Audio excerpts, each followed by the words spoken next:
Hello, everyone. I hope all is well. So, I'm going to stick my little 2 cents worth of opinion in this Cat Williams drama also. So, to start off, I'm on Cat Williams' side. This guy is a good guy. He's had rumors swirling around him for a very long time because he does not bow to the industry. Okay, that is my opinion. And many people have spoken out and said, yeah, he almost everything that he said was true. Even Ice Cube, who I think he wrote or he was the person who started the Friday After Next and all that stuff franchise. And so Ice Cube backed up almost everything that he said. Anyway, Gary Owen, this guy right here, he is a comedian, and lots of people in the mainly black community know who he is because, like Cat Williams said, he hasn't really crossed over to his own community, the Caucasian community, because he didn't join the Illuminati, right? So let's hear. Well, not here. I'm going to read to you because TMZ does not play. This is a TMZ article, and it came out literally at 11:47 p.m. Central Time. So, and that is today on Monday.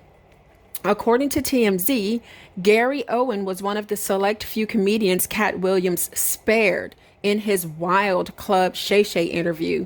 And turns out Gary has some explosive stories of his own to share. Cat likened Gary Owen's lack of crossover success to not joining the Illuminati.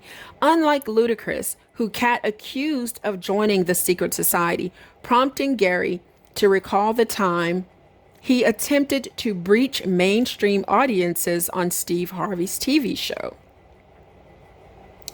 Gary says he was under the impression he and Steve were going to partner up, but instead found himself hidden backstage doing voiceovers for his show. The same show Cat clowned Steve for eventually losing to Kelly Clarkson.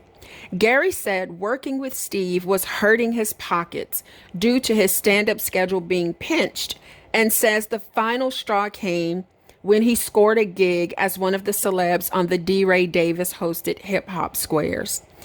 D. Ray Davis is another very, very funny comedian. Gary says he made 4 times more cash doing 3 episodes of Squares than he did doing 2 weeks at Steve Harvey's operation. Cat also claimed Ricky Smiley was a prick to him while they were filming Friday After Next, a trait Gary Owen says he remembers Ricky possessing back in the day. So there you go again. He's backing up what Cat said. Gary also alluded to being Me Too'd by a Hollywood exec as another reason he never hit the big time, but says he didn't compromise his integrity to get where he is today. Do you guys know what he means by Me Too'd? Some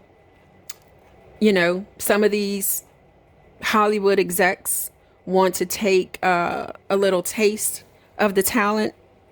You know what I mean? Sin ropa, without clothes on. And he says that he refused to get down with the get down. And that is another reason why he hasn't reached the heights that he could.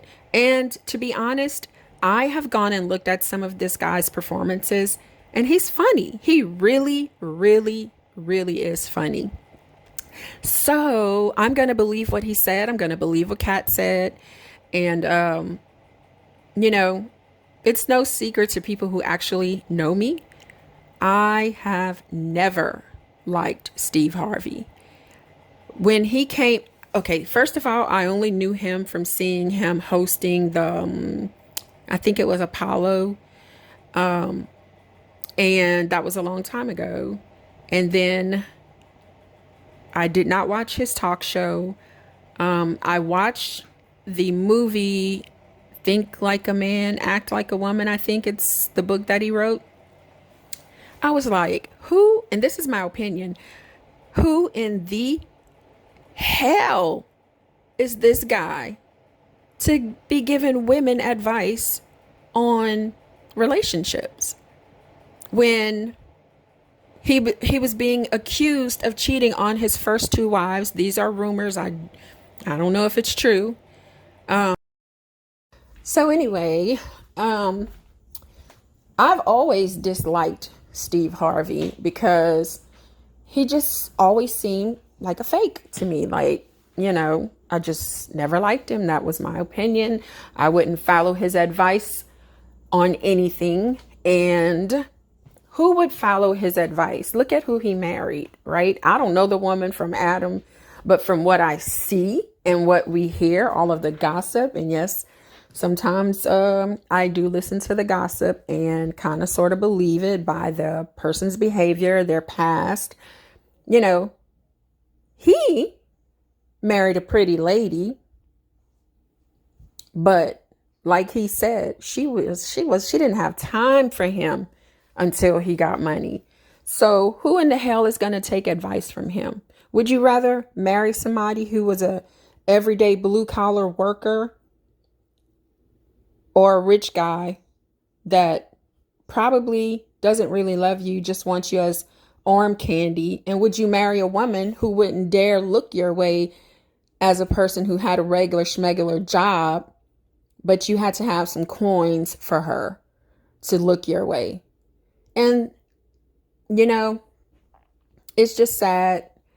If you go and look at what's out there about him and his older children, and the rumors that his second wife, Mary, put out there about him, and lots of people believe, it hasn't been proven in a court of law. But who in the hell would listen to him? Who in the hell does he think he is? Yes, I went on a anti Steve Harvey rant in my Gary Owens Cat Williams story. But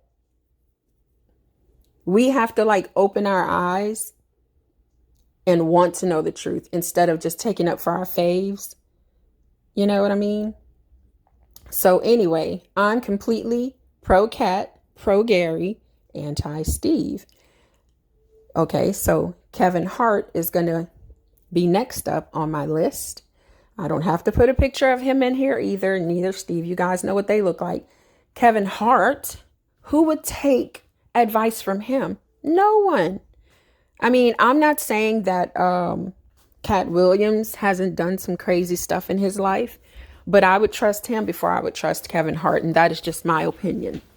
Kevin Hart also has a lot of bad stuff out there about him and his inability to keep it in his pants and be faithful.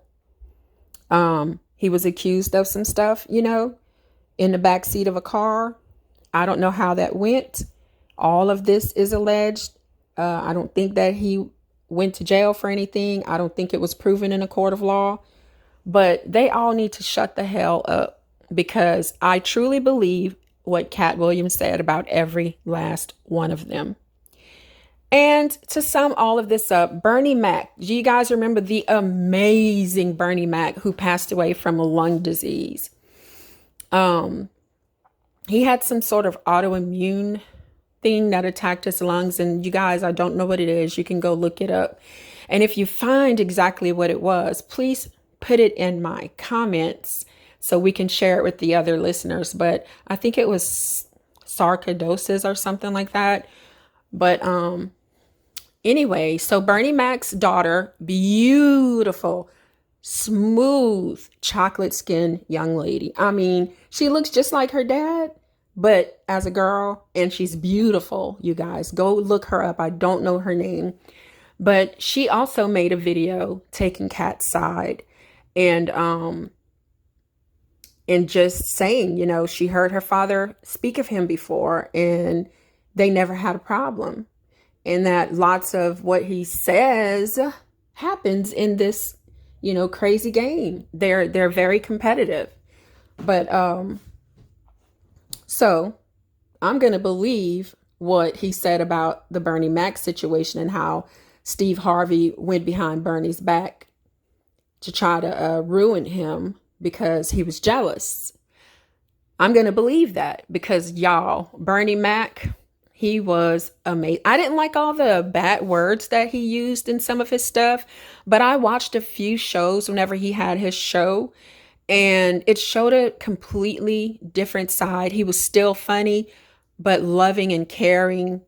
And just like you would think your crazy grandfather or, crazy uncle or even a dad would be like, in the Black community, that is. So, anyway, that's my take on this. I'm going to keep my finger on the pulse of this story because I don't think it's over yet. There are too many people coming out on one side or the other.